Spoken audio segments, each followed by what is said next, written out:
and he was just inquisitive and was asking about the polo. Turns out he's a poet laureate,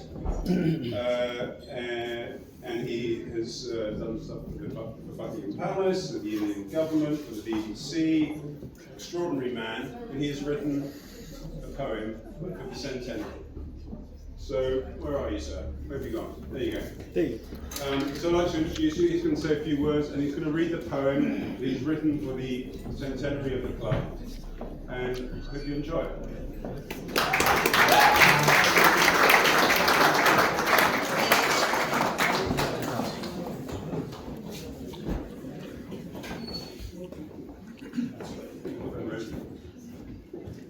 Good evening, ladies and gentlemen. Thank you very much. It's a pleasure to see so many people here, very distinguished people. Before I begin, can I just say a big thank you to the chairman of Ham Polo Club, Simon Chamberlain, and his board members for inviting me this evening.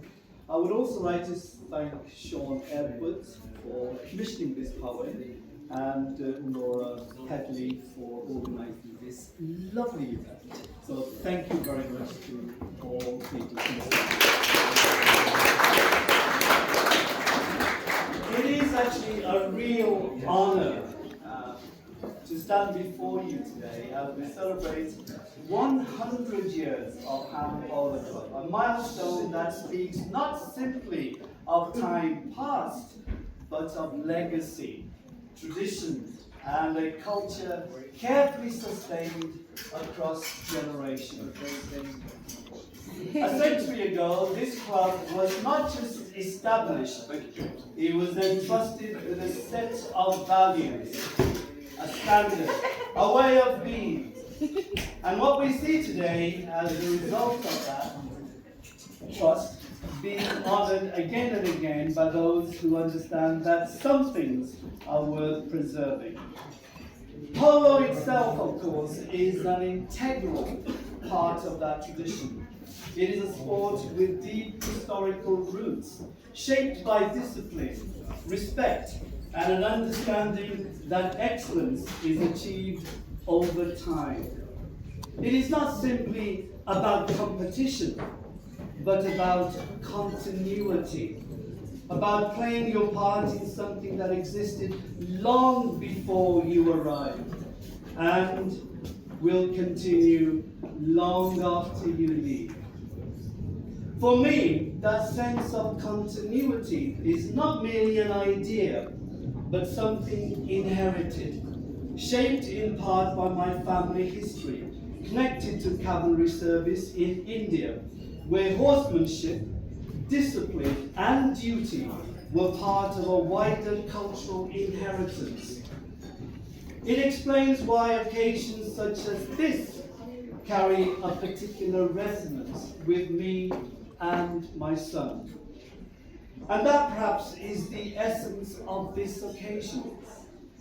Because places like Ham Polo Club are more than venues. They are cultural spaces. They hold memory. They reflect a particular standard of conduct, a shared appreciation of craft, and a respect for heritage that cannot be manufactured overnight. And in many ways, that is not so different from poetry. Poetry, too, is an act of inheritance. No poem is written entirely anew.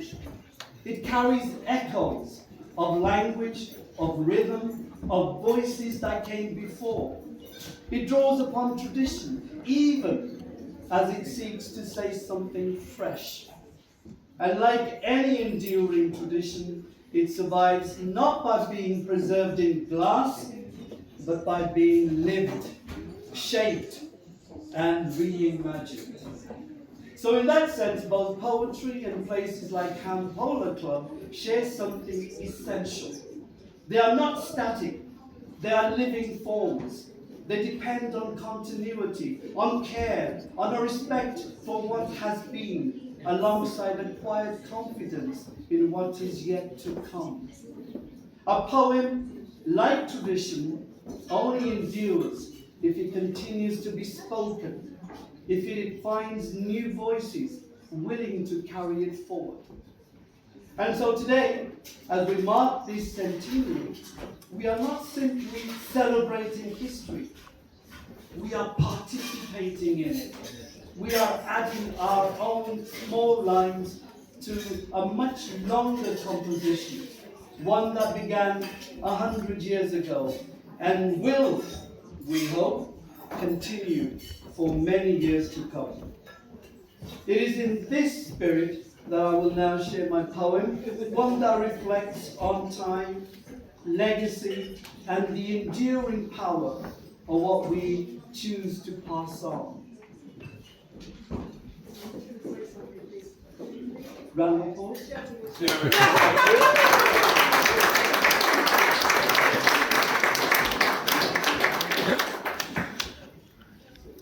O spirit of Lucas, Walsh and Cowdrey, guardians of leather, turf and rain, stand with us now upon this field where 100 summers remain. Speak to our club tonight, to players, patrons, grooms and youth, to the quiet hands in stable yards, to discipline, tradition and truth. Speak to this rattling field of hooves, to Richmond's valleys silvered in dew, where ancient armory shines again in old colours, proud and new. Here mallets rise where sabres flash, here rivalry bows before respect. Here officers, artisans, horse and groom form bonds no century can neglect. Bless the dip and rise of chucker and charge, the thunder stitch in London's air, where hues inscribe upon the turf a lineage of courage and care.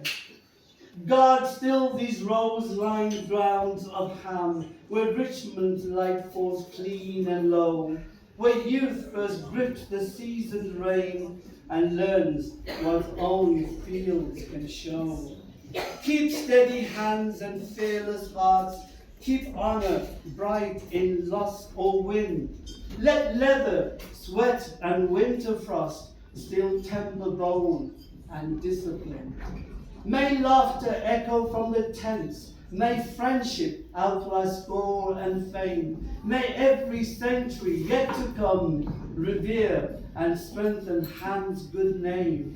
O Lucas, Walsh and Cowdrey, stand within each rider's breath and stride.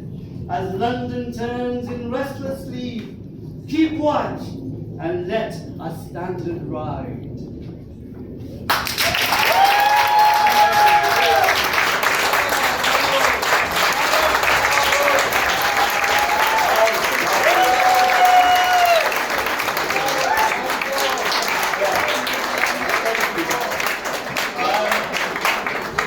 I would just like to congratulate everyone once again who have made this extraordinary evening. Thank you to you. But really, thank you to you guys for keeping the tradition of polo, something which my family considers to be not just part of our history, but it's part of our identity. Thank you very much for joining me.